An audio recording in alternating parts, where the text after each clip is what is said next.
So I have something to show you guys. That's really funny that before we went live, Fan showed us this Lego. I have a new friend.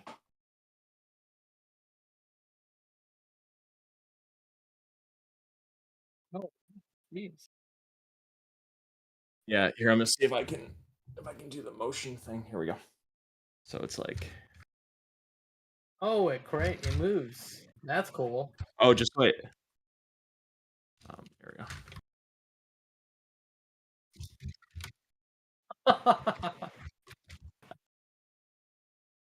So I spent all day putting this together.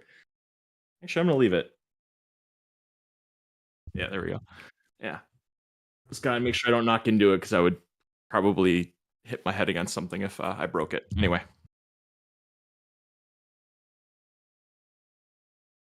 What's up? Oh yeah. So it's just this little in the Naboo fighter with the Grogu. A little Grogu. Yeah.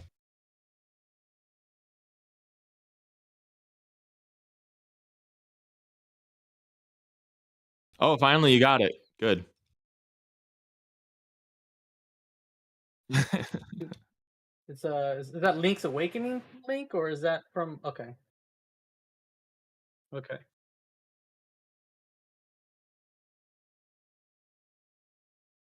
Did you meet yourself in OBS? No, I think it's the Elgato app. There we go. Now you can hear me. Of course, my introduction was not heard, was not recorded, or anything like that. Why? Are we recording for the upload later? Is it recording? It is recording. So I guess I might as well just restart and say, what is up, everyone? Welcome to the Random Encounter Podcast, episode 106. You heard Bryant talk. I did introduce Bryant. I also introduced Fan. They heard you guys because you guys were okay. Yeah. Me, I wasn't. My mic was not on. This is all right. The Elgato app is trash. I'm sorry. I'm using Wavelink, and there's things I like about it, but for whatever reason, it like resets everything randomly, and that's why I guess the mic was just not on. And I don't know. It's so annoying. There's a lot of annoying things about it. What's up? You should look into a beacon mic. A beacon mic? Beacon microphone. What is that? So it's a microphone. Okay. It's actually a couple of the guys or a team that were part of Elgato left, and they started their own company called Beacon. I think I've heard of this actually. And they actually have a mic. It's USB, but it has like you can do like the audio profiles and save it to the microphone itself. Yeah. So all your settings are saved to the mic. It's not so once you set it with the software, it saves it to the mic. So you shouldn't have to mess with the software anymore. Okay. That would be. I think it's a little bit more expensive, but it's like way supposedly better. Yeah, because the only thing I have issues with is like the NVIDIA broadcast to cut out my background noise, which sometimes sounds like a tin can, sometimes it doesn't, and it's just very, very annoying. Like sometimes I gotta stop, look at OBS, see where I'm at, and if I see the audio mixer moving on its own when I'm not saying anything, that means that it's not working properly. But it looks like here should be okay. Yeah, I only know about it because there's a YouTuber, like his name is Senpai Gaming. Yeah, he's like he does a lot of streaming stuff. I've watched a lot of his videos for like OBS, like the vertical stream and stuff like that. Yeah. That microphone is what he recommended because he uses that and uses like a Rode Duo. Yeah. For like audio and stuff like that, but that plugs right in, and he says he loves it because it saves all the audio profiles to the microphone. I have to look into that. So, let me see what else I can do. Appreciate it, Professor Roke, for letting me know that my mic was not working. But yeah, we got quite a bit to talk about because quite a few things happened this week. Actually, and one thing, which we'll briefly talk about, happened literally about, like an hour and a half ago. I found that out as I finished the notes in the Halo thing. Yep, that happened a little bit ago. But before we get into this, as always, don't forget to hit that like and subscribe button. Follow on Twitch as well, and of course, share the channel and the podcast.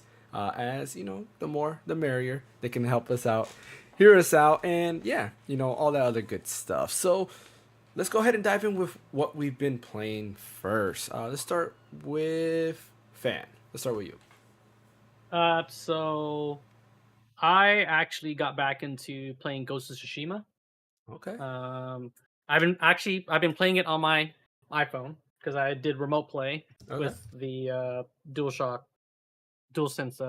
controller. I have a little adapter that mounts the phone to it, and I was just playing in my bed. So been playing some Ghost of Tsushima.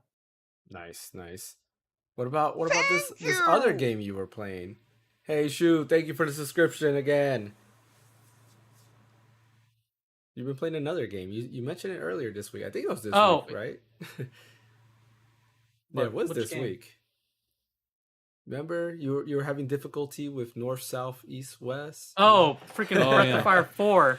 Yeah, the stupid Golden Plains in the Breath of Fire 4. Because for whatever reason, when you read the instructions, they'll tell you to go east, but like the compass, you know how the red is supposed to it's pointed to where you're supposed to go. Like red is the direction.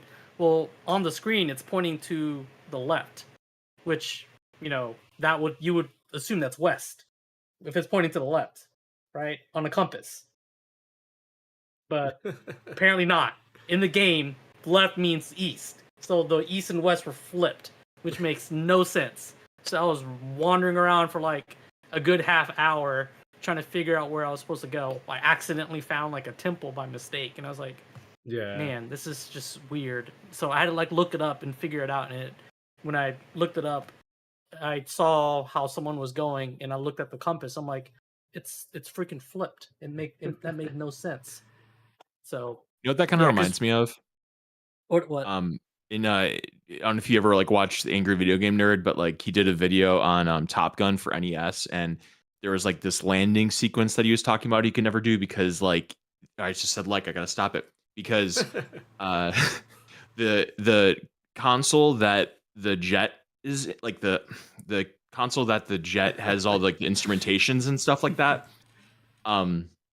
It says up, up, up, down, down, down, and you think it's talking about the speed or the altitude. And so if you'd go up, it's telling you to go like down. And if you go down, it's telling you to go up. And so he could never land it. So it's it reminds me of the compass that you're talking about.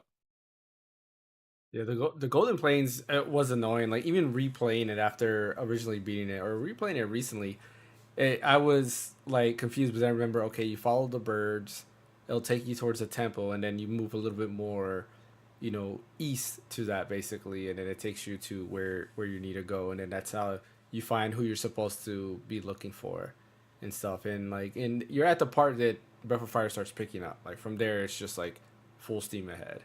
Even though the game is pretty much full steam ahead outside of like the introduction, but this is where everything gets like really serious. So, good game. What about you, Brian?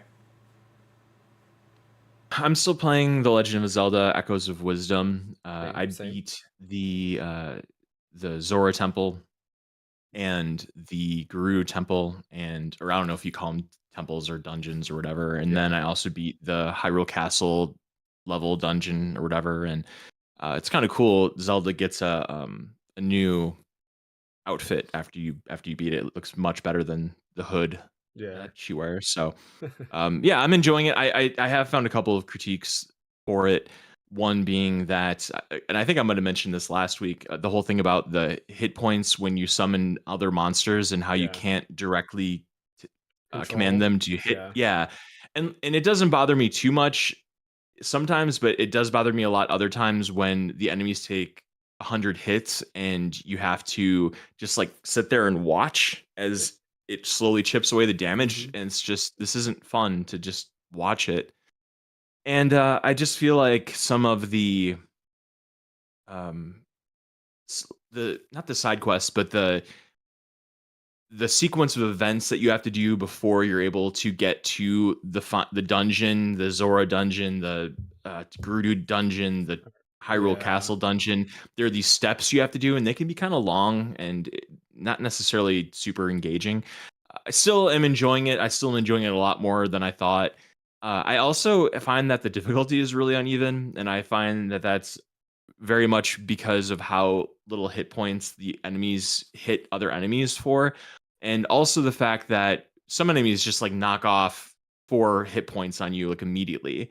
And then you have other enemies that, okay, they knock off a ton of points, but then you can just put a bed up and then you can just go to sleep for 30 seconds, then you get half your health back or more. And then that kind of contradicts the fact that you can buy these smoothies and you can make these drinks to make potions for yourself. And it's like, why would I spend resources to make these potions when you can just put a bed up and you can heal yourself? And I just feel that the game is missing important discovery, because it's every time you figure out a puzzle, it gives you 10 apples. It's okay, cool, and uh, that's something that I miss about Link to the Past or any of the other games, Ocarina of Time, etc., where it's, if you go outside of the narrative and you explore and find something, it's usually engaging. Whereas with this, it's, oh, you found what else do they have in the game? You found some grapes. Yeah, it's okay. Yeah, rad. But overall, again, I am enjoying it, but some of the wrinkles are starting to show. And then I also started playing Final Fantasy VI yesterday as well. I've begun that. Yeah, I've begun that game multiple times, and I've always gotten to the part past where it's very, very beginning, like past where you escape with Terra with Locke, and you're in the little cave thing.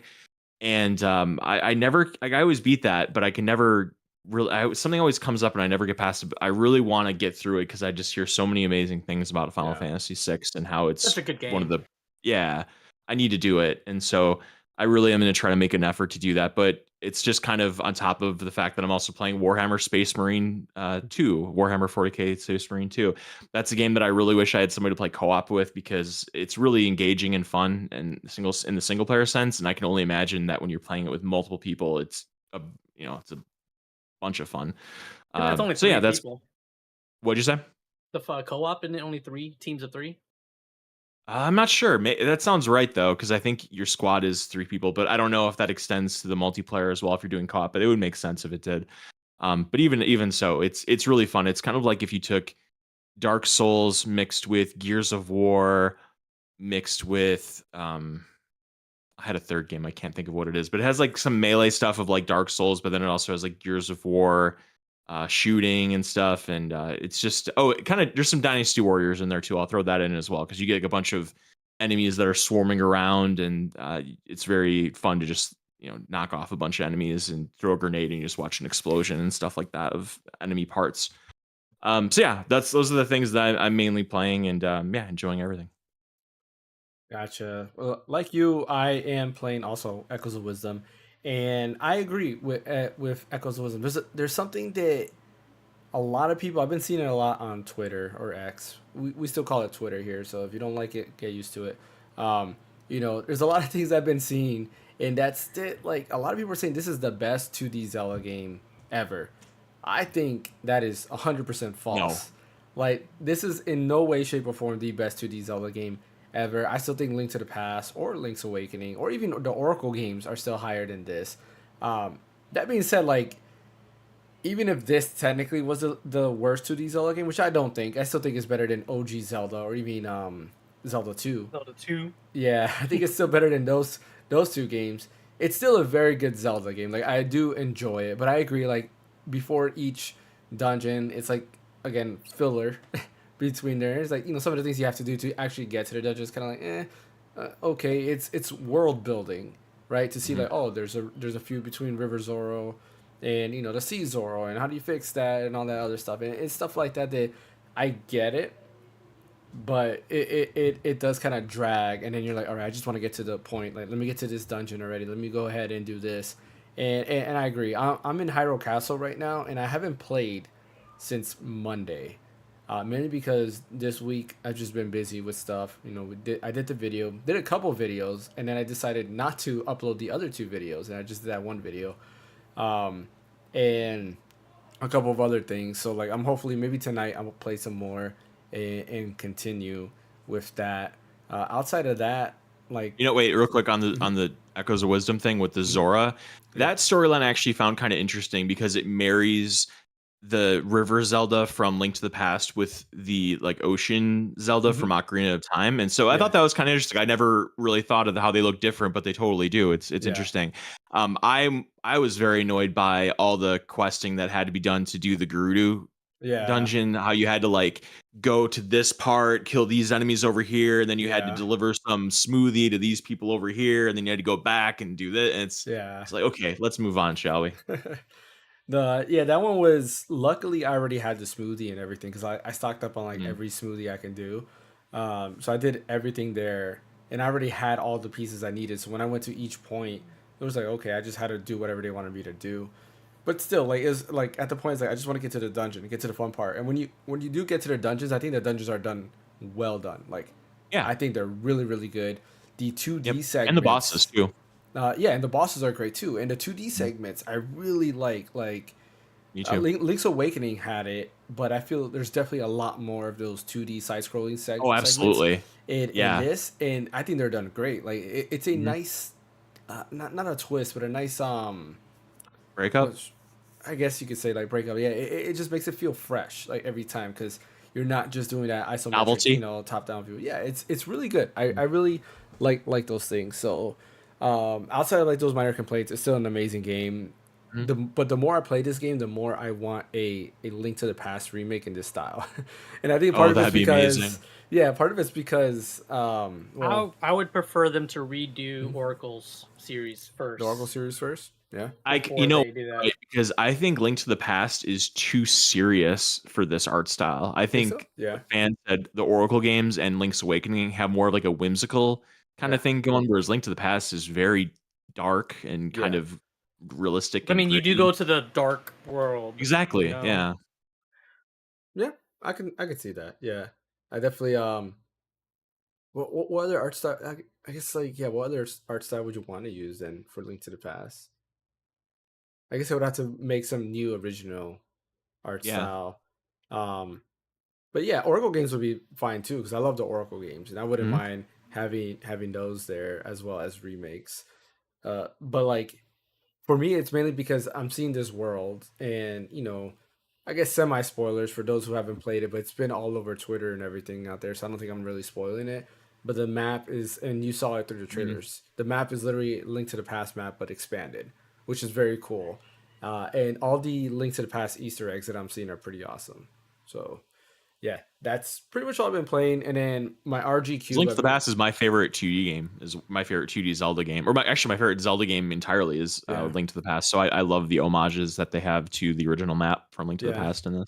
It used to be my favorite, but then Breath of the Wild and Tears of the Kingdom came out, and I really enjoyed those. But Link to the Past still, up there, and then Ocarina of Time. I prefer Ocarina of Time over Majora's Mask. And a lot of people like Majora's Mask, and I do like Majora's Mask. I just think Ocarina of Time was better. That's it. Just the world of Ocarina of Time is great and all that other good stuff. I think the reason with Majora's Mask is because you're in a time crunch, right? Yeah. Everything is like it's stressful. You don't get the like ability to just sit there and enjoy the world. Yeah. You yes, you learn a song that lets you slow the time a little bit, but like everything's on a time crunch. Like I got to get going. I got to get moving. Well, so like some of the dungeon designs in Majora's Mask are really great. Like, and they're difficult. Like they're definitely way more difficult than Ocarina of Time. But I think it's just story overall. The Ocarina of Time story just hits harder for me. Like I just prefer that story over Majora's Mask. But yeah, it could be the time crunch.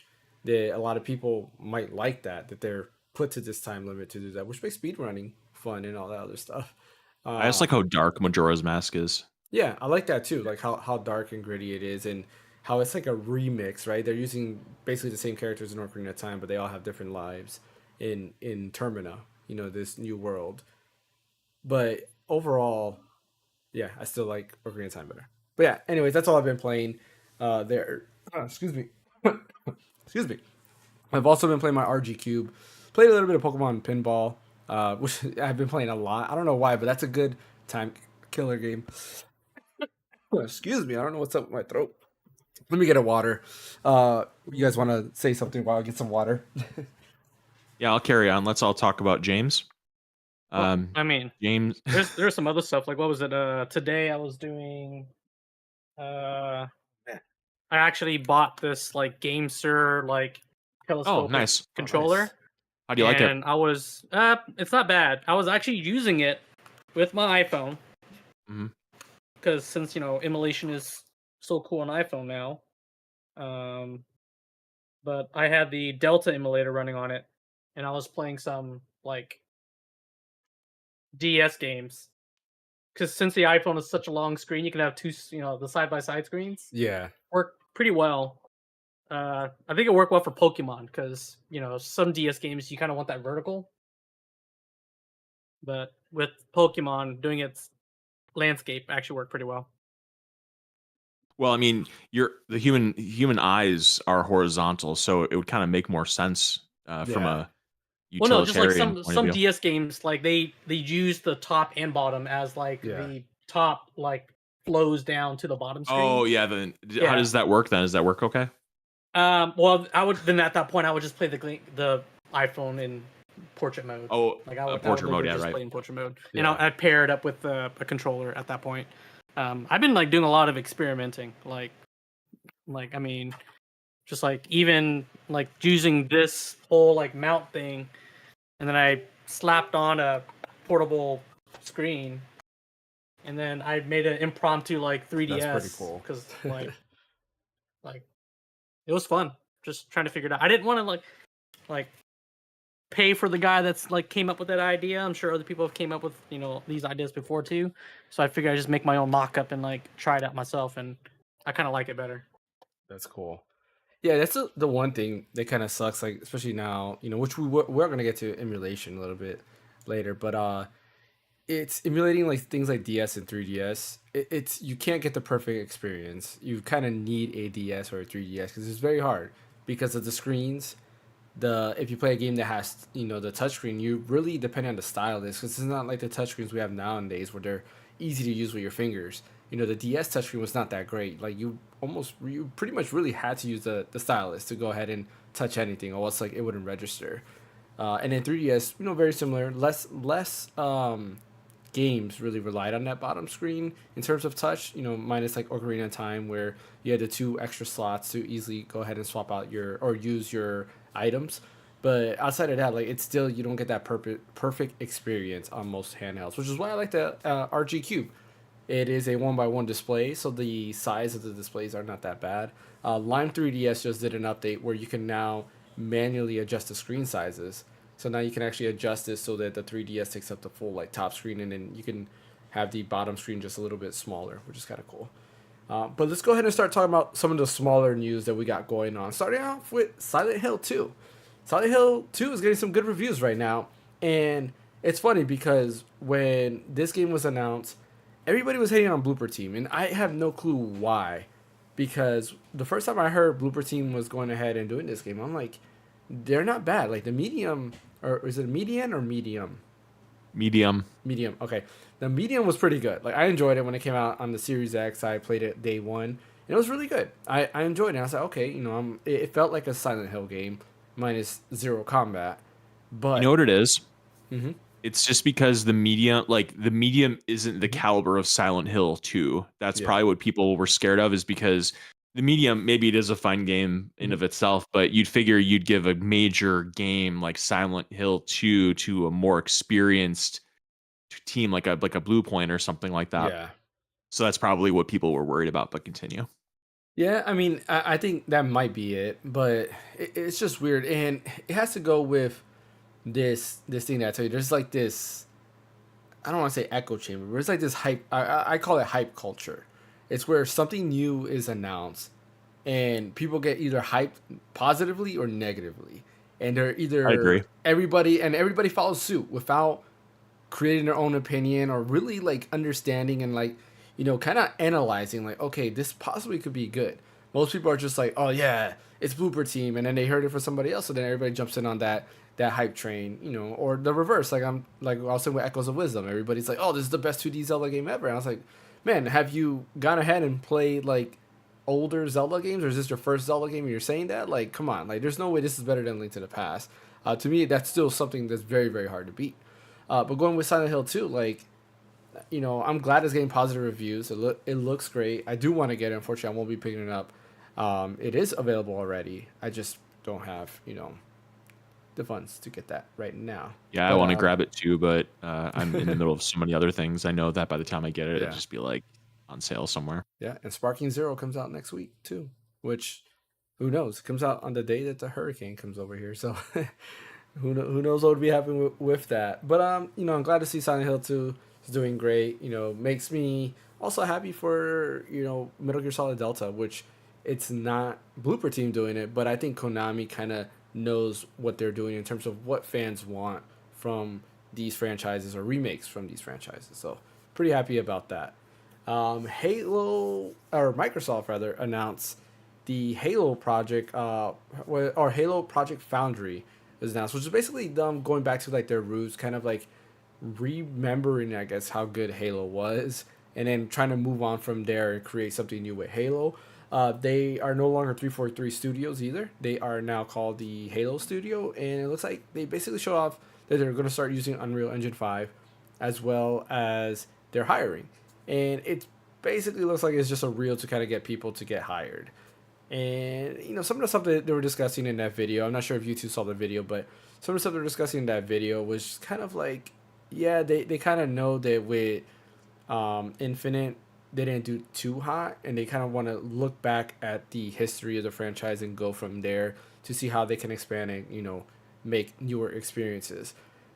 Which to me, I thought Halo Infinite was actually not that bad. I was actually gonna say, liked I it. finished Infinite. I liked it a lot. Yeah, me too. I thought it was better than the previous Halo game. I liked Guardians. I'm not going to say anything. Yeah, you like Guardians or? I like Guardians a lot, actually. you Yeah, I probably like Guardians better than Infinite, honestly. Really? Yeah, I didn't Yeah. like Guardians that much. But Infinite I liked a lot. And I think part of what I liked Infinite, it reminded me a lot of Metroid Prime. There was definitely some Metroid Prime vibes going for it. I thought Guardians kind of had Metroid Prime vibes a little bit. I guess you just think don't play so? as Master Chief much, so maybe that's why you didn't like it as much. I don't know. I didn't feel that way. It's just like when you go into like those little ruins in Infinite, and then you do the little puzzles. You have even like a music cue when you solve the puzzle. I'm not sure if you noticed that, but every time I solved the puzzle and I heard the cue in my head, I just thought of the Metroid Prime music cue when you solved the puzzle. But yeah, Infinite was great. The little grappling hook thing was a cool item. I loved using it, and yeah, the whole story was great. I was actually excited because they were like, oh yeah, we're gonna build upon this. It's gonna be almost like a live service game where they'll update it and add more stuff. And instead, they just killed the whole game, which kind of sucks. They're making a third-person mode. You see that? I did. I was just about to say that they are adding a third-person mode also to multiplayer, which I don't know. Maybe I might go ahead and download it and try out Halo again. It's been a long time. It'd be interesting, at least. Yeah, It's exactly. been a In while third since I person. played it because that game was buggy when it came out, and Yeah. it ruined that for me. So I was like, I haven't touched it since. Yeah, on Xbox it was pretty solid.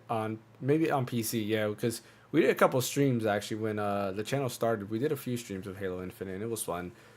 Yeah, maybe it might be good to revisit it. I'll have to maybe buy a month of Game Pass and play. Oh, actually no, the multiplayer is free, right?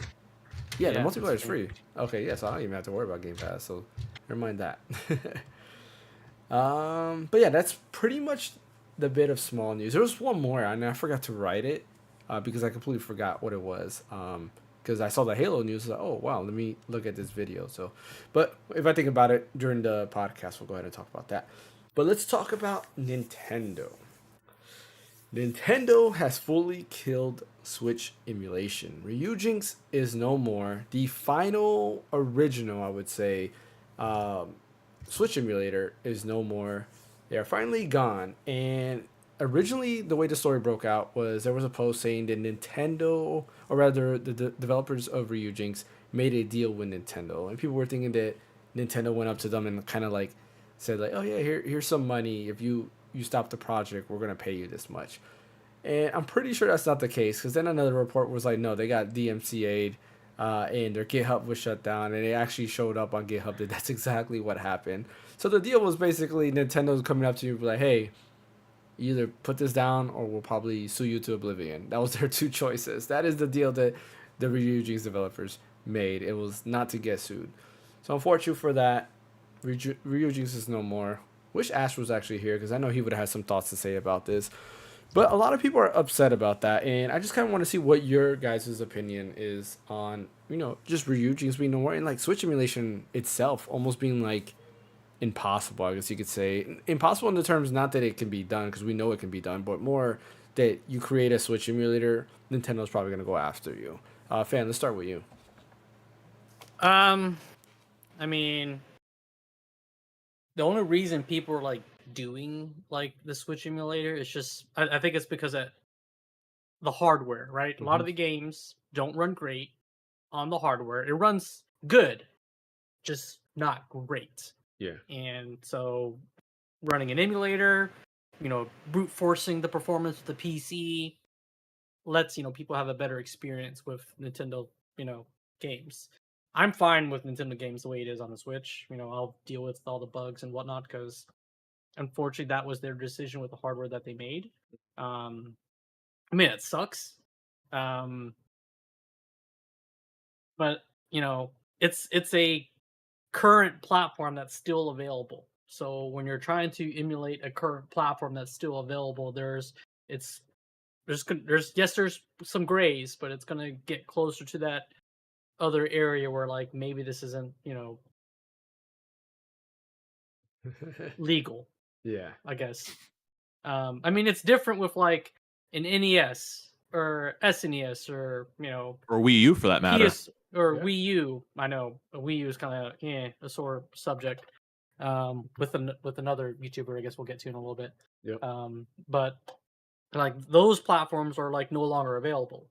Like you can't buy those games anymore. So having those emulators are still gray area, but less like more legal, just because no one's making money off of those games. Yeah. Like there's it's but war with the Switch emulators, like it's again still available, and Nintendo's been hit with like people like getting Tears of the Kingdom before it was released and playing it on the freaking emulator. So I understand where Nintendo's coming from.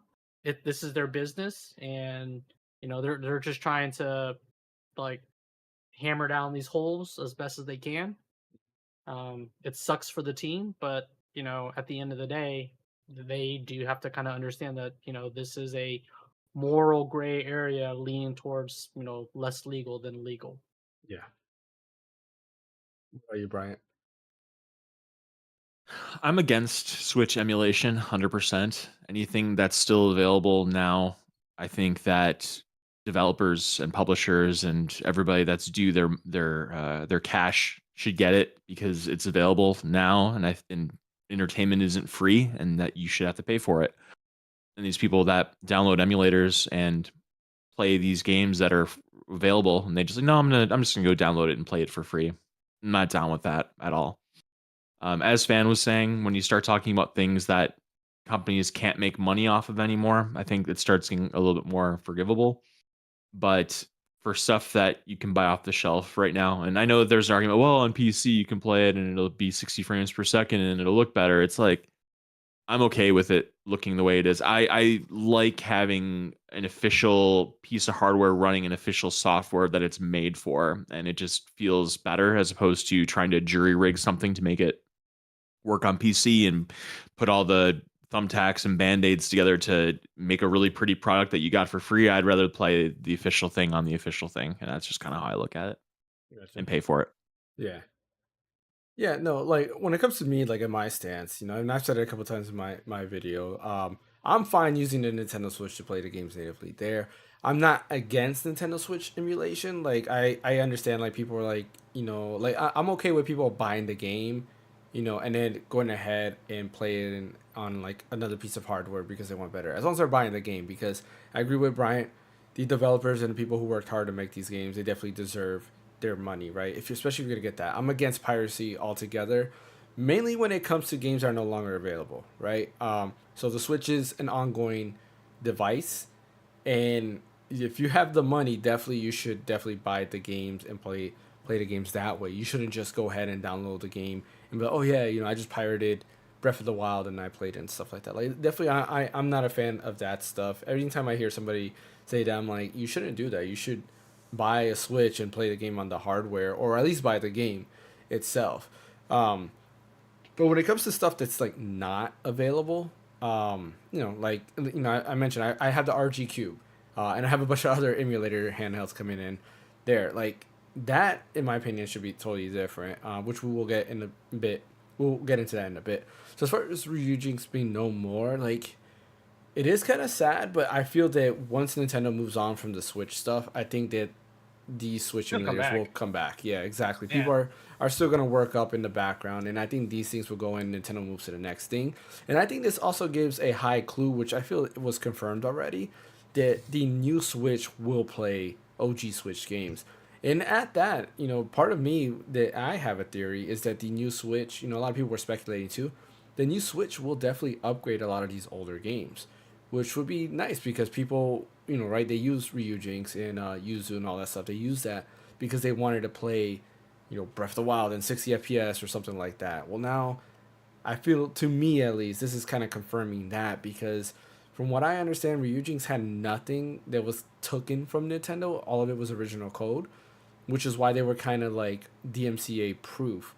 And some people think that what kind of was the nail in the coffin for them is that somebody posted a screenshot of Echoes of Wisdom playing on Ryujinx Simulator before the game was even out, which of course, yeah, that would make Nintendo right away look at you and be like, hey, yeah, I don't think so.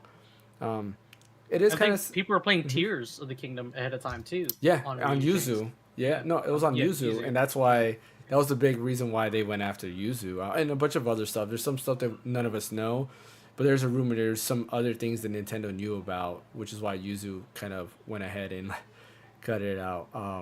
Or rather, they killed that, and they also killed Citra as well. But yeah, I mean, it's kind of sad to see Ryujinx go as like the last, I would say, official emulator. A lot of the other emulators out there, like I think Suyu's one of them, and there's another one. Those are all like forks from Yuzu. But this one was like original in its own, where it was original code to run Switch emulation. And there was a couple of things they had going on too. They showed off Switch emulation running on an iPhone, which was awesome. They actually had a Switch emulator running on iPhone, and they did some stuff there to make it work. And it was like more of something that would not officially come out because it was more like a toy, I guess you could say, or something that we're messing around with to see. But there's a lot of things that they had going on with Ryujinx, which I thought was pretty interesting. And like I said, kind of sad to see it go, but at the same time, I understand it. I prefer to play my games on the Switch. That's just the way I prefer to play it. Like Bryant, I like to play on the native hardware if I can.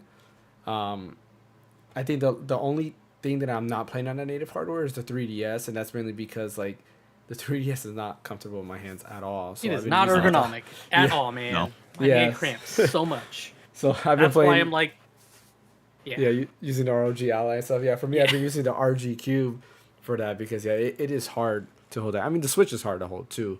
I've noticed I have a time limit. I time myself playing Echoes of Wisdom.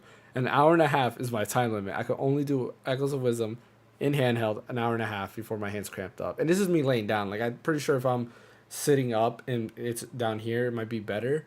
But like laying down and holding it up like this, like after an hour and a half, I can't. My hands just start like. Yeah, try out those Hori grips, man. Yeah. We told you about the Hori grips? They actually work Yeah. really nice. Yeah, I've thought about it. Hori There's grips. actually there's a different controller that I'm gonna buy actually to review it, because I think it's something that not a lot of people know about. Hori is something that everybody knows, and my son has one, and it does feel comfortable. But I'm gonna try this other controller that I think is pretty interesting. So keep an eye out for The controller? It's a controller. It snaps onto the Switch. Oh, it snaps on. Okay, I was gonna say because if it's like a controller, then you kind of lose the point of the Switch and being able to hold it to your face. Or whatever. It does. Okay. It does snap onto the Switch. So yeah, keep an eye out for that. But speaking of Nintendo and what we were kind of hinting at earlier, Nintendo's not only going after Ryujinx, or rather, they didn't only shut them down. They also went after Retro Game Core, and I do have to mention this on the podcast because I do also talk about emulation. And I just kind of want to put his story out. So, Retro Game Core, he is known basically in the emulation scene. He does a lot of like hardware reviews, a lot of them being handheld emulators, but he's done like other like PCs and stuff like that, and PC handhelds. He's done 2 videos, and one of them is kind of like, okay, I understand that you kind of had that coming. And that's when he was talking about the MIG Switch V2, which was basically a cartridge where you can put all your Nintendo Switch games and then play, or not even your Nintendo Switch games, but you can put ROMs on there and basically play it on native hardware, which is a cool concept, right? Like, for me, like, I have a bunch of physical games. If I could dump all of them into one single cartridge and only have to do like press a button to switch between them, I think that's pretty awesome. technically speaking, right? But we know a lot of people will probably use that for privacy. But he made a video on that, and right away he got a copyright strike. So there's a difference. In YouTube, there's two things you can get. A copyright claim, which I tend to get a lot in my live streams, which I hate with a passion. A copyright claim is somebody claiming what a lot of times like music, or sometimes it can be footage, video footage and things like that. And typically what happens is you have two options. You either share the revenue, or you can also dispute that. In most of the time, like for me, I have to dispute all of them because they're like bots trying to claim things that are not theirs. A lot of times it's like Nintendo music, and it's not even Nintendo that's copyright claiming me. It's some other third-party company, or not even third-party company, some other wannabe company that's claiming the music they have no rights to. But then when you have a copyright strike, that's a totally different story. They literally, YouTube will take down that video, and that strike is permanent to your channel. And your channel goes bye-bye if you get enough, right? And what that means is, you have three. You can get 3 copyright strikes, or rather 2. I would say you can get 2 copyright strikes. Because once you get to your third one, that's it. Your channel's gone forever. So he started off with getting the copyright strike for that, and then his next video was on the Wii U emulator Cemu being available on Android. And right away, he got a copyright strike for that video as well. That gives him 2 copyright strikes, meaning his next video that he does, and if Nintendo copyright strikes that, he's pretty much done for. His channel is gone. Everything he's kind of worked for will be gone forever, because from what I understand, and I'm not sure if this is the correct part, but somebody told me you're not only gone as that channel, but you're no longer able to make anything on YouTube again. Meaning you can't just create a brand new channel, start from scratch. No, you're done from YouTube forever. You can't make a channel using using your real identity, because you have to put in your personal information in there. You can't do any of that stuff. Like you're done. And it's kind of sad to see that Nintendo went after that second video, because Cemu does emulate Wii U games, right? But we all know the Wii U eShop is done. It's done. You can't buy games on the Wii U anymore. But you also can't buy a Wii U anymore. Like, yes, there's hardware out there, but Nintendo's not making money off of there. If you want to buy a Wii U, you're buying it third party. You're buying exactly. it like, from someone else. Exactly. Like you're if I sell you a Wii U, I'm the one making money, not Nintendo. And it's kind of sad to see that part of Nintendo, because this is stuff that I feel like, for me personally, like as a Nintendo enthusiast, I love Nintendo. Like I have this wall of amiibos. You can kind of see it here to the blur, but I have a lot of Nintendo stuff around, and everybody knows. Yeah, I don't like Nintendo. You definitely don't. You don't have anything Mario related in your room at all. Like, we're all like Nintendo enthusiasts, and a lot of times, like me personally, I'd like to revisit these old games. It is nice to go back and just experience like your childhood all over again. And even though Switch Online, like I do pay for Switch Online, even though you have Switch Online and there's a bunch of games you can go through on there, yeah, it's still not the same. I a lot of times I play it like on a handheld emulator, because there's also games that are not available on Switch Online that you can revisit. And one game he was showing is a game that everybody, and I really mean everybody, has been asking for it to be ported to the Switch for years, and that was Wind Waker HD running on there. Like, I can't tell you how many times you probably heard this podcast of us talking about port Wind Waker HD and Twilight Princess HD to the Switch. But yeah, this happens, and he gets that strike. And I just think it's... that kind of reminds me of... sad. Mm-hmm. It reminds me of the fact that a lot of... I mean, I could be wrong. I'm kind of just pulling this out of thin air, but I feel like before Spotify and things of that nature, music piracy was a lot more rampant, because it wasn't convenient to have to buy every album or whatever. And now it's just, okay, well, I'm going to use music streaming services. Why should I pirate anything? And that makes it so piracy is very much not that much of a thing anymore. And it's kind of the same thing with like Wind Waker. People would love to pay for Wind Waker and have it officially on the Switch digitally and physically. So just give them what they want. Yeah. Come on. I mean, that is a good comparison there, because a lot of the games that people are downloading and emulating are games that cannot be played anymore on today's hardware. Pokemon Pinball, for example, I mentioned that. I'm emulating that because why? Because I can't play on today's hardware. Originally, I was emulating Super Mario RPG, and then next thing you know, it got announced with a remake on the Switch. And what did I do? I actually stopped playing Super Mario RPG and waited for the Switch version to come out. Another game was there was another one, and I can't remember now. There's a couple games that were Paper Mario and Thousand Year Door. I still haven't picked it up on Switch, but I started that through emulation, and then I stopped the minute it got announced as well, because I want to go ahead and play that version. Like, if there's an official version of those said games, especially if everybody's telling you port this game to Switch, I think you should have this game available, right? And not copyright strike this guy for doing that. And it's only him. Yeah, and it's Like, only him. I haven't heard of any other people getting copyright strike by Nintendo recently. And there's other channels out there that have been doing the same thing that he has. Oh, there was a big one that got copyright strikes that he said to like redo his videos. That Retro Game Core guy that I really like, he got 2 strikes. Yeah, that's what we're talking about. Like, that's who we're talking about. I think it's Zemu or something. No, I said Retro Game Core. No, I said Seamu's the emulator. Seamu's the emulator. Okay, got it. Okay, never mind.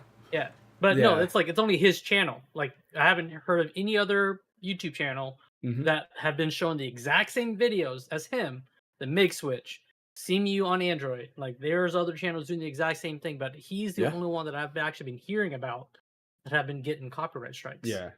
Which is crazy. There's another guy who uploaded a video recently. Now, Retro Game Core shared his video. He actually, I guess he's testing Nintendo. He put his thumbnail as Wind Waker HD 2 as well. HD 2, Wind Waker HD on his as his thumbnail, and I guess he did have the game shown off, but it looked like he re-uploaded it again and blurred out the footage. Yeah, a lot of people are afraid. Like, a lot of people are joining Retro Game Core in terms of if they show Nintendo footage, they're gonna blur it out altogether, or they're not gonna show any Nintendo branded game at all. And in my last my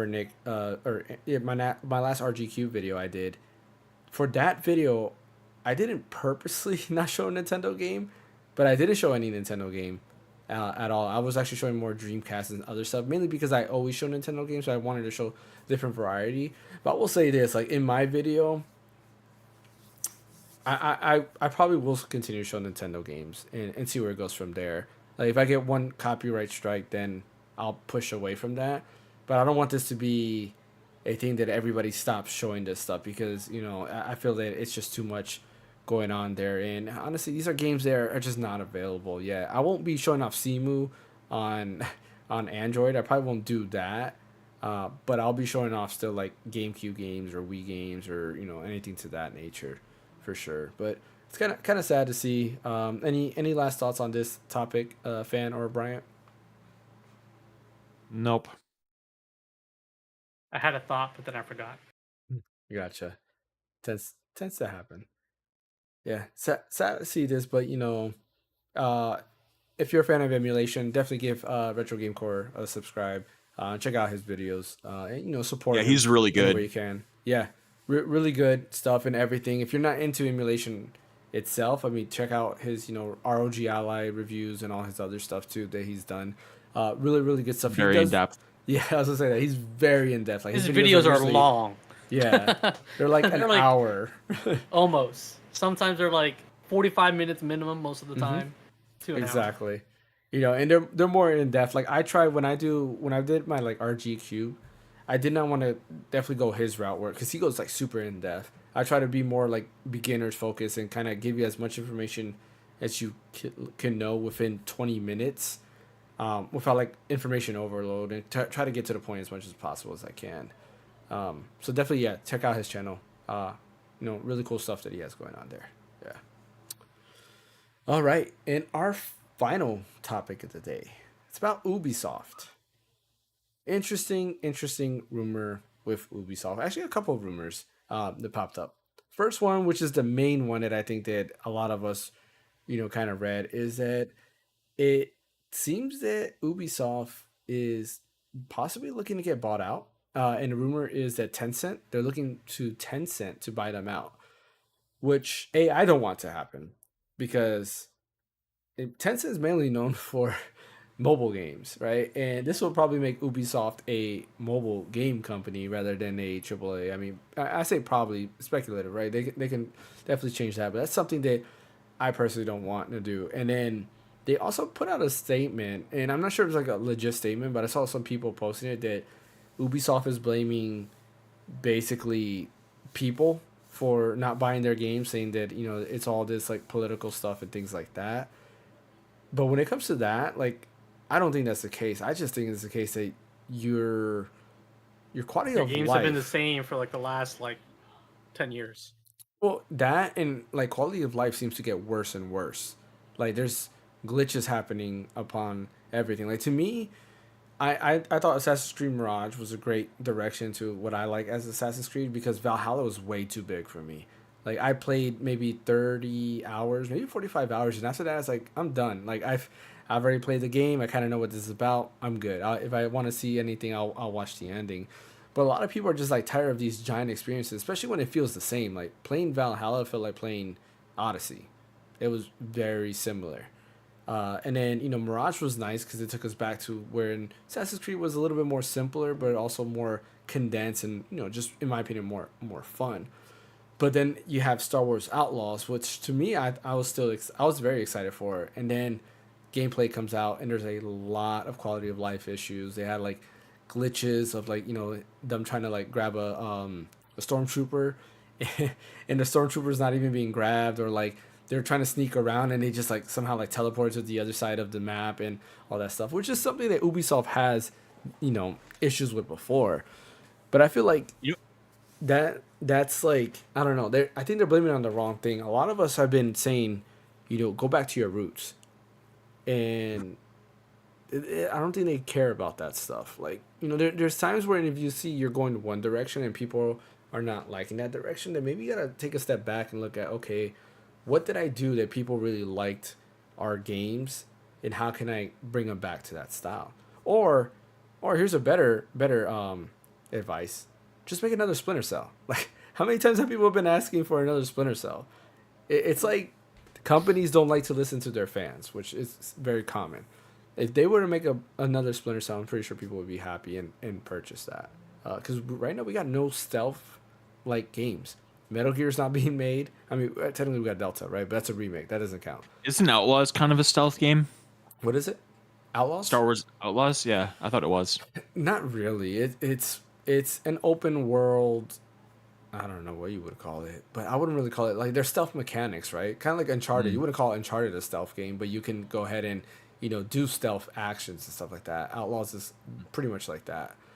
Stealth wasn't like the main core part of that game. It's just like you could play that game that way if you wanted to, and add some parts of it, but it wasn't the core. Like Metal Gear would be. It was an espionage stealth game, or like Tenchu Assassins is all stealth. Tenchu. But yeah, Splinter Cell is pretty much stealth. Yeah. But what do you guys think about like Ubisoft today? Like, what is your opinion on their gaming lineup and everything they've done? I mean, I the only thing I can think of in the past few years that it's really a highlight. It's still something that I have to pick up, but I know a lot of people have enjoyed this game is Prince of Persia, right? They screwed that up. Yeah, it's like that. Well, the 2D the Sands one? of Time I'm talking about. No, the Sands of Time. That one remake is or whatever. who knows when that's coming out. Like, right. Everyone was happy for that remake. Like they were like all hyped for that. And it was like MIA for forever. And then they, I think, re-announced it. Like, they did a re-announcement, and it's getting a new developer, I think, isn't it? Yeah, like a new team, a different team is handling it this time. Yeah, but like the Lost Crown was the last one that I was thinking about. Like Lost Crown was one that a lot of people were excited for because it was more a Metroidvania. But yeah, what are your thoughts about Ubisoft? Kind of went back to like the original, like Prince of Persia. That game's good. It's all platform, like all platform based. But I think the problem is that the Lost Crown one is the one that came out 4 months ago, 3 or 4 months ago, probably. That's when you're talking about, right? Yeah. Oh, that long ago? It came out in January, really? Yeah. Mm-hmm. Oh wow, I thought it was like spring. Okay, well, regardless, it's just that the Lost Crown is a nice little game. It's a very satisfactory platformer in the Prince of Persia mold. It's fine, but it's not the $60 $70 AAA game that they are trying to put on people, like the Star Wars Outlaws. And so, is it Outlaws or Outlaw? Star Wars Outlaw, Star Wars Outlaws, Outlaws, yes. Outlaws. Okay, Plural. it's plural. Like Okay, Outlaw Star. Good anime. right. Okay, so uh, I just think that they have these games that they really want people to buy. Like this is it. This is our big AAA $70 game. Buy. And the quality just doesn't land. I mean, that Avatar game was probably the one before Star Wars, I would say, maybe. I don't That's think there was true. another I one, forgot about Yeah. that one. you know. Yeah. And I think that was kind of a similar story where it was very impressive to look at, kind of like how Star Wars Outlaws is. Although there's some, I think, model issues with Star Wars Outlaws. Like I've seen pictures of the main character where she looks kind of like a character from Team America World Police. But the visuals of Avatar were incredible, and the concept of Avatar as a AAA game doesn't sound alien. Like that definitely sounds like something that could happen if done right, but it just wasn't. It was good. It wasn't this Splinter Cell-esque game, and I think that's the same thing with this Star Wars Outlaws games. And it's just they can't force people to like these $70 games. And for me personally, whenever a Ubisoft game comes out, unless it's something I really want, like if like you said, if they did a Splinter Cell, I probably would be there on day one for that. Yeah. But a game like Avatar, what's it, Mists of Pandora? Is that what it's called? I think. I don't remember Anyway, the name. or the Star Wars Outlaw game. I know it's a Ubisoft game. That sucker is going to go on sale in November for Black Friday. 100% it is. It's in the even digitally or physically. It's Yeah, that's true. absolutely Star Wars Outlaws, $30 for Black Friday. And it's like in the meantime, I have other things to play, and maybe I'll check it out then. Maybe then there'll be some software updates to fix the bugs that Star Wars Outlaws had. So it's a very interesting situation where they're kind of telling people what they should like. This is the $70 game. You guys have to buy 1 million copies of this because it's very intriguing. It's full of quality. And then the market speaks and they're not into it. So I think they need to listen to their fans. I mean, Beyond Good and Evil 2, that's kind of vaporware at this point. That's been getting kicked around forever. I don't even know if that's really the answer because Beyond Good and Evil 1 didn't sell great. It's a cult. It's like the definition of a cult classic. Yeah. So I don't know where they go from here. I really think the only way forward would be a Splinter Cell game, but I don't even know if in 2024 that what like with Astrobot, maybe they should go back to Rayman. Yeah, but that's not a $70 game. I don't think that's another like Rayman Origins, Rayman Legends situation. That would be like more in the realm of the Prince of Persia, Lost Crown. I think. Yeah, maybe a little bit more. Maybe they should start, punching below their belt. Yeah, maybe do a bunch of B plus A games rather than these $100 million $70 games. So someone said this. It was like a director during the Oscars or something. But like instead of spending, because he was talking about like $1 billion budgets for blockbuster movies. But everyone is making those like movies like as a formula. Like it's all the same story. Everything's exactly the same. Where he's like, take all that money and put it out to like smaller like increments where everyone can kind of like experiment and like do something different. That reminds me of A24. Yes, exactly. Where you're doing more risk, but you're taking all this giant budget and just divvying it up, right? Maybe they should do that instead of spending all this money on these $70, $60 games. Budget it out and start putting out, $40 games. Didn't they coin the term quadruple A for Skull and Bones? Yeah. But like maybe that would be the smart play, like releasing games and using their budget smart, but like taking risk to see that way they're not spending, doing what Sony did with Concord, where they're like spending millions of dollars on a game that is gone. Right? They just wasted it, all that budget. Where they could have been like, here, let's take this smaller portion of this large budget and take a risk with this kind of unique game. Yeah. And just spread it out. I think that would probably be the way to go at this point. Yeah, I agree with that. Like, it's funny that you mentioned, quadruple A and Skull and Bones. 'Cause I was gonna say that like Skull and Bones is another game that came out within this past year, and it did not do good. Nobody wanted that game, unfortunately. And it was in developmental hell for like 8 years or something crazy like that, and it came out, nobody cared. Yep. And how much money did they put into that? Oh my god. I mean, they had to come out with it because I think the Singapore government funded it, which is why that kind of they had no choice. They had to release the game regardless. But it's like, yeah, I feel like Ubisoft as a company has lost their vision. Like they don't really know what a game is, pretty much. Like what do people want? What do like gamers want? And I think that's the issue. I feel like the gaming industry as a whole is almost at that state. We're seeing giant corporations kind of like make mistakes. Sony made it with Concord. Ubisoft has made it, right? Microsoft has made it. And it's like all these companies are making these mistakes, almost like they're forgetting exactly what a video game is. And No, they I know what a video game is. It's just the problem is they're not using their own original ideas. They're just copying pasting from other people. I mean, yeah, but I mean, Immortals Phoenix Rising, that's basically Breath of the Wild. Yeah. Like copy and pasting. I mean, yeah, I guess that is true. They are copy and pasting.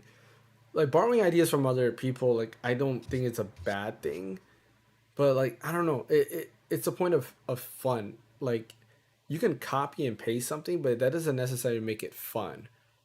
And I think that's the issue. Games are having a hard time trying to create fun. And it's like Astrobot's a perfect example. They take a lot from Mario, and it's still fantastic. Exactly, because it's still fun, and a lot of it's from Mario. It's a unique viewpoint. Correct. With Astrobot. It is, but it's like I'm saying, they did copy and paste a lot of stuff that you go through the game. You're like, oh yeah, this feels like Mario. In a lot of cases. And that's they pull like Easter eggs from other IPs within Sony. Yep. Or Mario's just straight Mario. Correct. But it's like they had that fun mechanic where you have Ubisoft. It's like playing Valhalla felt like a chore. It didn't feel fun. It felt like I was going through a chore. But then you have something like Ghost of Tsushima that is very similar in nature, but I had fun playing Ghost of Tsushima. They kind of did their own spin to that. And yes, it very much felt like an Assassin's Creed game because I think everybody felt like, wow, this is the Assassin's Creed Japan that we all wanted. And they did it with Ghost of Tsushima. A lot of companies, I feel like they just don't know. Concord's a great example. They copy and pasted what was already there, but people did not have that fun mechanic. A lot of people who did buy it and tried it out, they were like, oh, this is just a generic shooter. It doesn't feel any different than anything else. Fortnite copy and pasted PUBG because PUBG was first, and they just added a bunch of fun mechanics to it, which made it its own thing, and that's what a lot of people liked. And I think that's the idea that people are not realize serious or in-depth does not really equal fun. That's why Nintendo usually strays away from more in-depth stuff. They're like, here is this, and just have fun with it. And I feel like I don't think that every game has to be fun, right? Like The Last of Us, I wouldn't call The Last of Us fun. It's a very miserable place to be in, but it's still you for every movie. You don't watch every movie for fun. Sometimes you watch it for emotional impact, for music, whatever the case would be. I think it's the same thing with games. But I think that Ubisoft needs to learn to get more on the fun train, I guess. So like when I'm saying that fun, or like build like either fun games or make their stories more interesting. So because Last of Us, that story from the very beginning got me.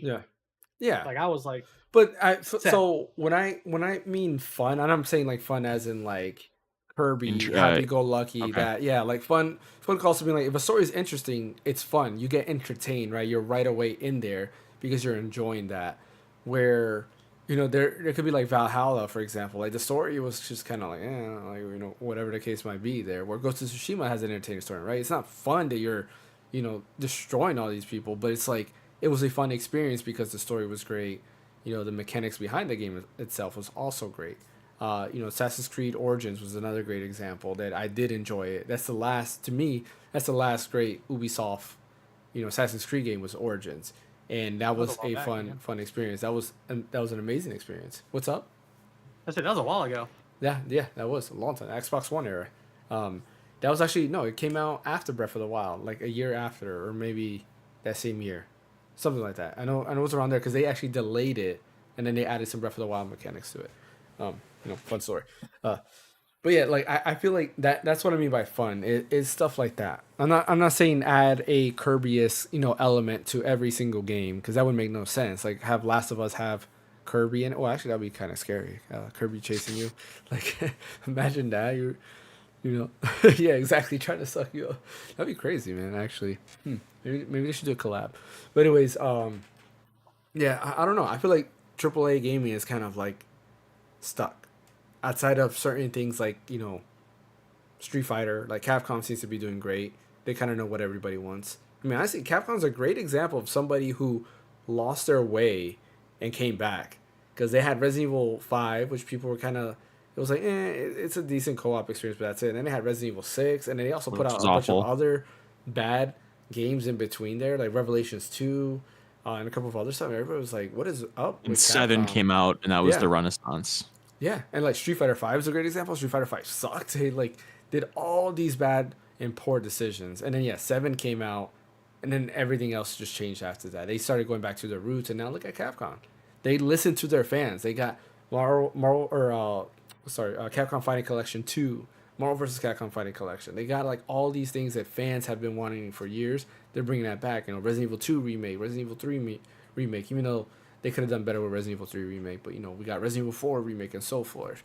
Like I feel like they're ones that they really listens to their fans. I mean, just look at how many times they listen to Bryant in Monster Hunter Wilds. They make sure to show it at every single event. Like they really do listen to their fans. Except you, because you've been screaming for freaking Breath of Fire and Mega Man. They just like, They don't listen to me. They put Mega Man in that one game. What game is he in right now? It's like some. Oh, what is it? I can't remember the name of it. They're doing a crossover with it. I'm like, yeah, this is exactly what I want Mega Man to. I'm gonna find the name of it. I feel like we did talk about it, and I completely forgot because it's probably not a whole Mega Man game. I'm looking it up. Yeah, Mega Man crossover. Yeah, Capcom won't listen to me. They consider me a fake fan. That's why. Brawlhalla. That's it. Oh, that's okay. Right. Yeah, they put why? I mean, he's already in Smash. Yeah, exactly. I mean, they got Master Chief in Brawlhalla, I think, also. Yeah, they do. Or the Arbiter, one or maybe both. Yeah. No, they had Master Chief and they do? I think Arbiter. Yeah. Yeah, I mean, but yeah, outside of Capcom not listening, to what I want, they did good with listening to a lot of their fans, and I think they kind of took a step back and realized what they needed to do. And unfortunately, I feel Sony is kind of lost because we're just getting now remakes of a generation old game, right? We got Horizon, Last of Us Part 1 was remastered, Last of Us 2 was, what else? I feel like I'm missing something. Yeah, it's like almost like they don't know where to go from here. They're just continuing to their current IPs that they have and just redoing that. Ubisoft is another one. Who else? EA. I mean, how did I think about it? What's the last game that EA pulled out? The Jedi Survivor. Yeah, when was that? Like 2 years ago? Right? That was like 2 years ago. I think so. Wasn't it 23? I think it was last year. Yeah, I think it was 22. Okay. But yeah, there's nothing else. There hasn't been a new Battlefield game, and supposedly they're working on a new Battlefield, and they're working on a new Dragon Age too. They are working on Dragon Age. Veilguard. Which a lot of people are not happy about Veilguard. They're not happy about the art style that they took, with that and stuff like that. Like it's not kind of where Inquisition kind of landed. So we'll have to see. It's more actiony, less RPG-ish, more just action combat. So a lot of people are not happy with that. I guess that's it. I know Battlefield, they're saying they're going back to their roots. That they're looking, because Battlefield 3 and 4 was like peak Battlefield. In my opinion, Battlefield 2, but whatever. And they're looking back to that to kind of recreate that experience. I was a Bad Company, man. Bad Company? Yeah. I never played Bad Company. That's the only Battlefield games that I never played. I had Battlefield 2 on PS2. That one guy, Tales of Kinzera, which was basically kind of like the Lost Crown. Yeah, Like it was, but that wasn't EA, was it? Did it EA was publish EA. it? Because the guy was like an actor. Yeah. And he I guess he got with a small publisher or a small developer, and then they published it for him. From the Okay. sounds of it. I mean, That's they're probably going cheating, to come out though. with another FC 25 because they just came out with FC 24. And those the don't count new- because everybody hates. Yeah. Everybody says the same thing. It's the same game over and over again. Yeah, I With mean, that and that's Madden. pretty much it. Like Madden, Mhm. all the sport games are pretty College much the football. Same, but everyone Yeah. buys it College because football's back. That's the you know. first time back in years. Mm-hmm. But they did do the remake of Dead Space. Yep. It is true. I forgot That about was the space. was that 22 or was that 23? I think it was 22. I think that was 22. Yeah, and then they said they're not gonna do a Dead Space 2 remake because Dead Space 1 didn't sell Yeah, that that's well. that's so disappointing. Like, That's you what know- see that's the thing right when you're talking before about like listen to the fans. Fans were screaming for a Dead Space Yeah. remake, and apparently not enough people bought it because they're not, But put it's your money like- where your mouth is. but it also comes to that, like, what are these investors expecting, right? Like, for example, use Nintendo as an example.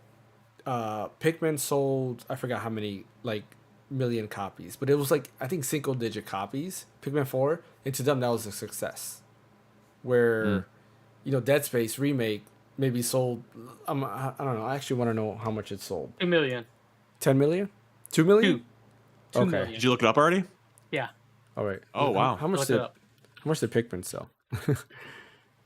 Well, Pikmin also which probably cost a heck of Pikmin? a lot less to make. Yeah, Pikmin was probably a lot cheaper. Probably, yeah. 2.6 million. Same thing. Yeah, yeah, but so like But one was much cheaper to make than the Yeah. other. That's the thing. yeah.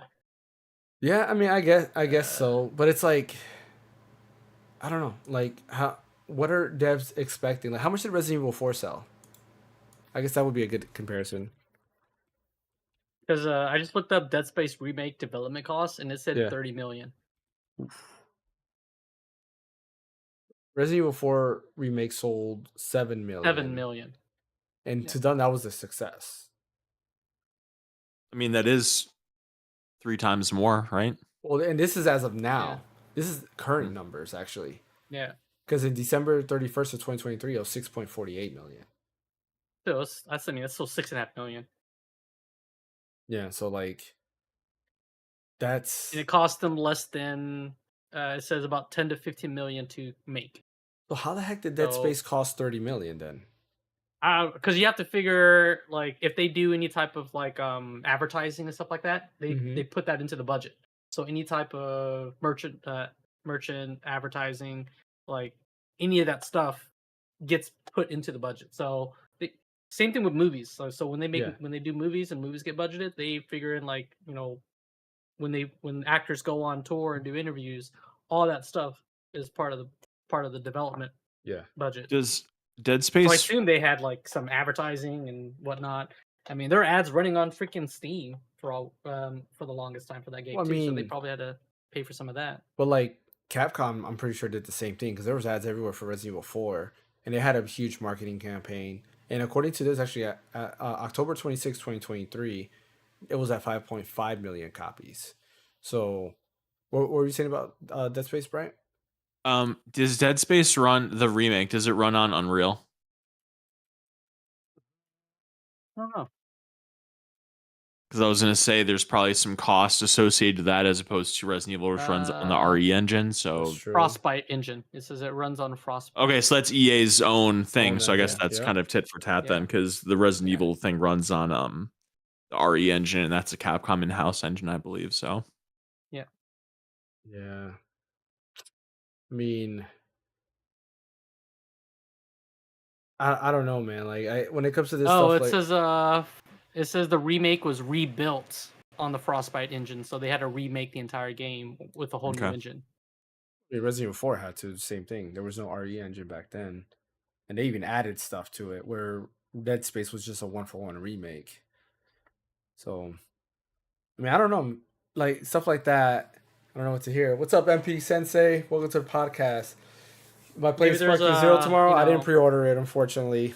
Some of the people up top are like skimming, Yeah. padding their budget bigger than what they should be, or taking a larger cut. I mean, I'm pretty sure that's exactly what it is. It's got to be something with investments. Real quick, MP Sensei, I will be picking up Sparking Zero though. I was actually hoping to get a code, but nothing yet, so I'll definitely be picking it up. That's the main reason why I didn't pre-order it yet. But yeah, like I do feel it's like higher ups just going ahead and like getting it, like you said, getting a higher cut. I mean, maybe it could be the pay difference too. Like in Japan, I know developers are paid a lot less than what they're paid over here. You know, I mean, I don't know. I don't know what's going on with that, but like there's something that's got to change, especially in the Western market, because it just seems that all the issues that we're seeing are mainly Western developers outside of like Square Enix. Square Enix is having their own issues as well, with Final Fantasy VII Rebirth underperforming as well as Final Fantasy 16 underperforming. So they're unrealistic expectations, probably. I mean, probably, yeah, right. They probably have some crazy expectations, but it's like at that point, it's like, what is a success, right? And Right. how are you measuring success there? And I think that's the biggest issue. Investors are probably measuring success by selling billions, right? Which is not possible. I mean, it is tens possible. of millions, Yeah, or tens of millions. exactly. Where you can't expect every game to do that. I think I mean, 2 million is still decent, Mhm. like with how much like the game costs. Because wasn't the game like $70? Dead Space remake. I It think wasn't so. 60. It was like Yeah, I think it was 69.99, right? Yeah. It was Yeah, a full so, price like, game. Yeah, so like even at $70, let's say they make like $40 is what they make out of that 70. Like even Yeah. at 2 million, they're still making that development cost back, but they're not just making as much as what they hope. Yeah. Yeah, man. I mean, even if they're only making like $20, that's like they're still making all their money back Yeah. plus a little extra. It's just the investors, they're seeing through tinted eyes, like Yeah. glasses is the problem. And I think They're not that being is realistic. the big issue. I mean, it's sad to see where AAA gaming has come, and that's part of the reason why I go back to just retro gaming, having a blast. I mean, Brian, you were for a while. I saw you were out playing a game on Nintendo Switch Online. Like I want to say last week or maybe the week before that. It would have been before Echoes of Wisdom, I think. Yeah, probably Mario 64. I have a thing where I very randomly like to 100% Mario 64 and see Yeah. how quickly I can do it. Actually, And that's so what that's you were what I playing. was You were playing. playing 3D All Stars. That's what you were playing. Mhm. Yeah. So it's like that. I get the same thing where I just want to randomly go back to like Ocarina of Time or something like that. It's funny you mentioned Mario 64 because I was going to play that today, but then I decided not to. Dude, since I got my like secondary screen, I'm gonna load up 3DS Ocarina of Time and Majora's Mask on there. Do it. I've been Uh, the only thing I don't like about the 3DS versions is that again, playing on not a 3DS, you have those two extra slots for items, and it's hard to get to those slots. Using touch and stuff like that. But other than that, it's great. At least on the Steam Deck, might be different because, like you said, you got the second screen, so maybe you can kind of fix that. But for me, that was my issue when it came to that. On the RG Cube, I actually haven't tried playing Ocarina of Time on RG Cube. I mean, it might be pretty easy because the screen's like literally right next to your hand. Like your thumb exactly. could Yeah, like probably. go over there pretty quick. Probably.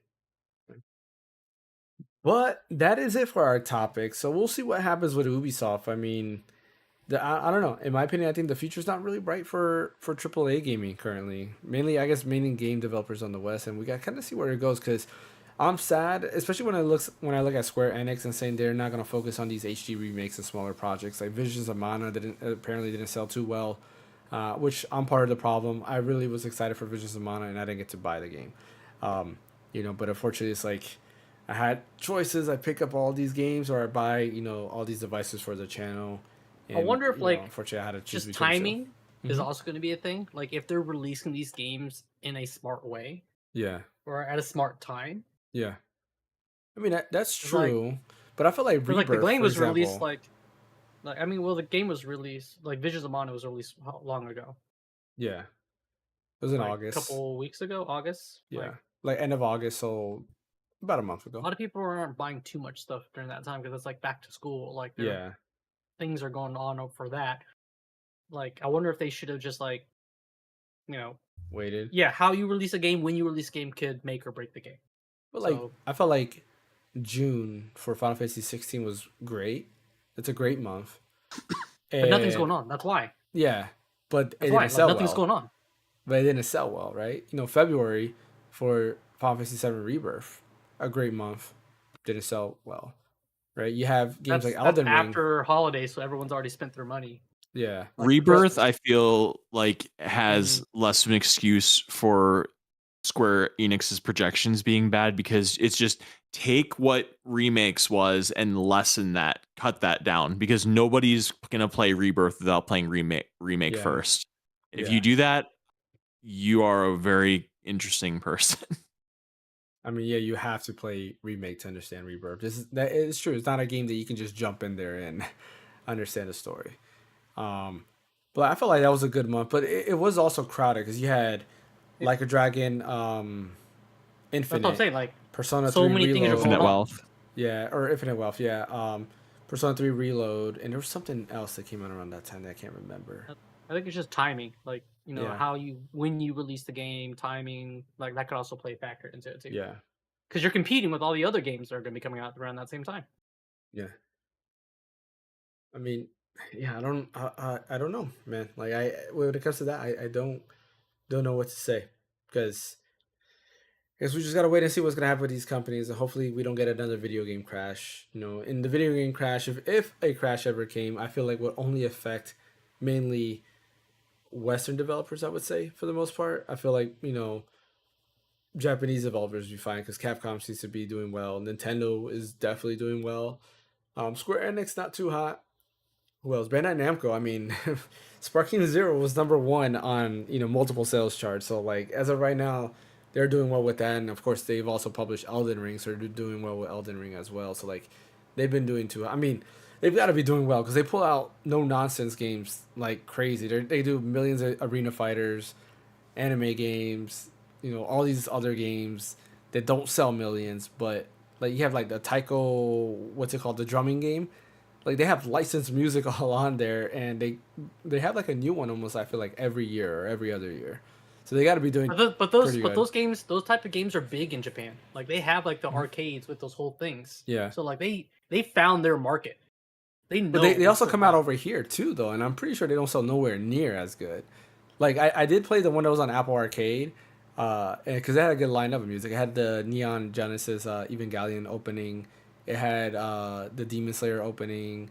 Has One Piece opening. Has Chala, Dragon Ball Z opening. It has Digimon opening. They have a lot of like great anime openings on there, as well as some.